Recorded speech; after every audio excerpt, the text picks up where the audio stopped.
ওই তরমুজ, আজ 3 মাস হয়ে গেল তুই রাজ করতিস না।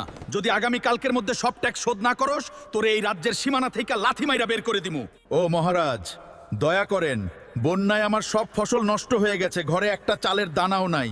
আমারে আর কয়েকটা দিন সময় দেন মহারাজ। ওরে বাপুরে, ইডা কি দেখতাছি? এই অভিশপ্ত জঙ্গলে জাদুকরি সোনার ঘটি, আমার তো সব দুঃখ দূর হয়ে গেল রে। এই জাদুকরি ঘটি এখন আমার। এই রাজ্যের সব সোনাদানা এখন আমার চরণে থাকবে, আর তুই এই পাহাড়ের নিচেই পইরা মর। ওরে বাঁচাও, বেঈমান রাজা আমারে মেরে ফেললো রে।